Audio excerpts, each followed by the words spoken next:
You might be wondering about this sheath here. This sheath is to a Bark River 1909 Michigan Bowie. So it is not what you are going to get with your Linder Crocodile Hunter. There's nothing wrong with the Linder sheath, but for a large knife, I don't like sheaths that attach here because whenever sitting or maneuvering, the knife doesn't seem to want to flex to the degree as a knife that has this design here, that the retention is at the guard or thereabouts at least. You seem to be able to get this happening a lot more. And for the most part, you don't even need to usually, you know, fasten a knife like this in. The length of the blade and the friction that accumulates over that surface usually holds it in really well. Now, if you're going to do any type of canoeing or going through hard brush, doing any type of thing where you're, you know, climbing out of ravines and things like that, you may want to do that. And in some instances, you can, you know, have another type of closure, if you will, or retention strap, or tie something on.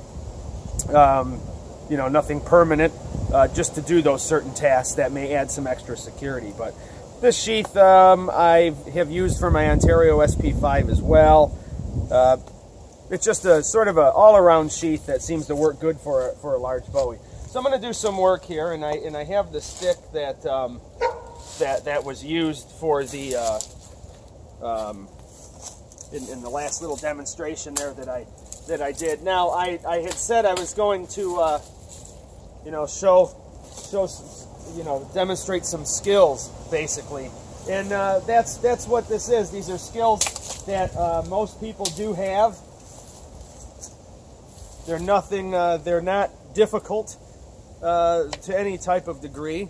You just have to have you know, some type of common sense about certain things. You know, when possible, use something like this. Now, when I'm showing you these large knives, I'm not, you know, using another tool to process the wood and then showing you it, you know, what the knife can do. I'm showing you basically, you know, with wood that's been processed by the said large knife. So basically, I mean, if you already have the Laplander or the other folding saw out, you might as well use that. So the purpose of carrying a large knife in general sort of negates that, because you're usually using a saw like that for smaller tasks, excuse me. And if you you know, already have, like I said, you already have the large knife on you, that's the purpose of the large knife. And it's usually unaided by other tools. You can do a lot of work with a large knife without needing a baton, you know, delimbing, going through anything. You know, your knives in the 6 and 7 inch range and less than that, usually you have to have some sort of baton to get yourself through a limb of this size.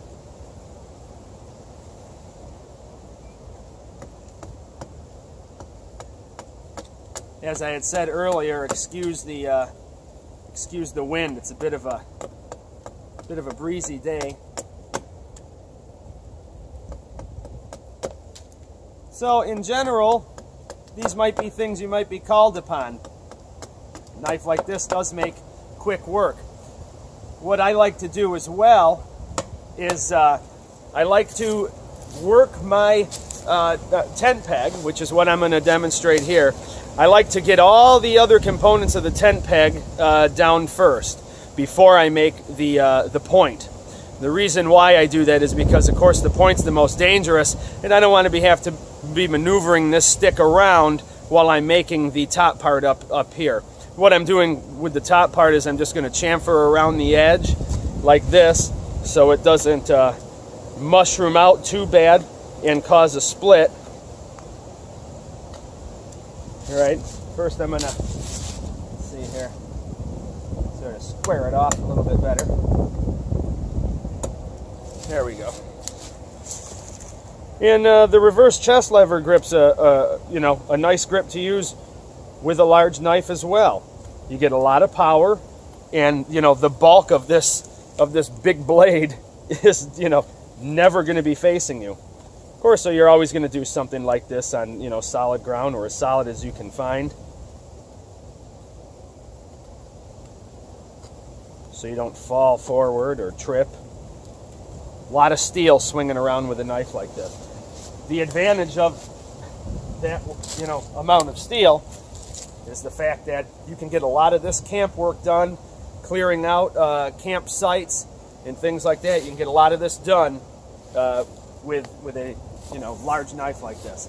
Normally, you know, you might want to baton your smaller knives. And as I've said, I've done this off of tree before as well. So this isn't, you don't need a nice log like this that's down, but this stuff's easy to find. And this just happens to be a beautifully seasoned piece of maple that has fallen over maybe about a month or so ago.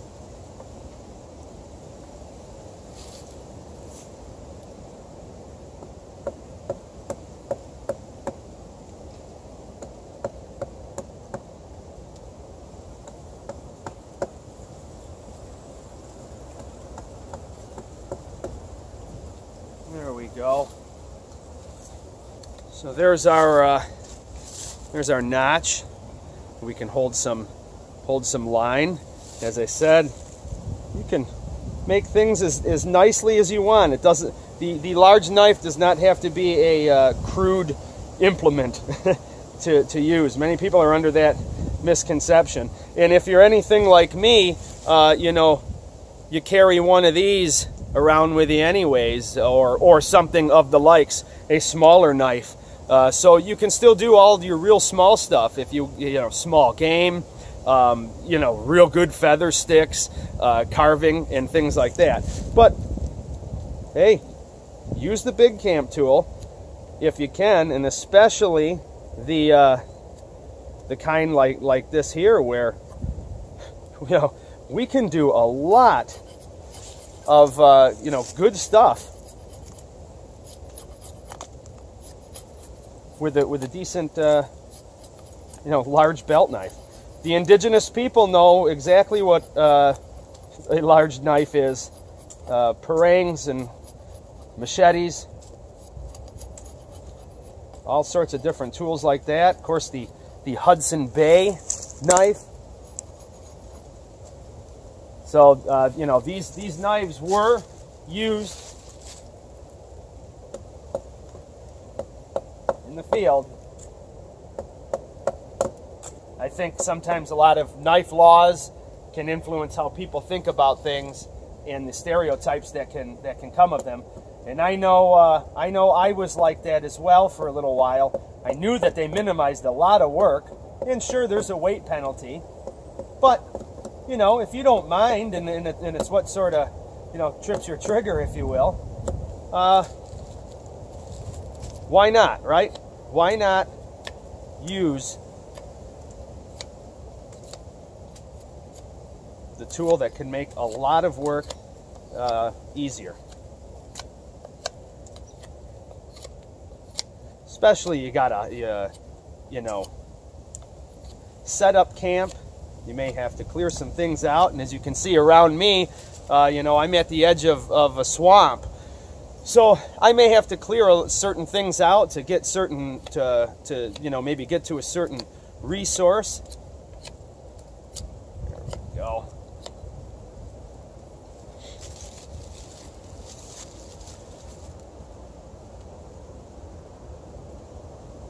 But people like to talk about the proverbial one-tool option. I don't know. I don't care who you are. I think if you can carry the larger tool, I don't care if it's the larger axe or if it's the larger saw, if it's the larger belt knife. If you can carry the larger one, or it's somewhere in a system of yours, I think that that's a good idea. It's not a bad idea at all.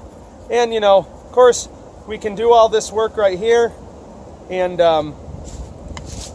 we can go and slice up some bacon real beautifully as well. You know, we can do a few things like that. So stay tuned. Obviously, I'm going to have a little bit more about this beautiful Linder crocodile hunter Nice Bowie for the Woodsman right here. Take care.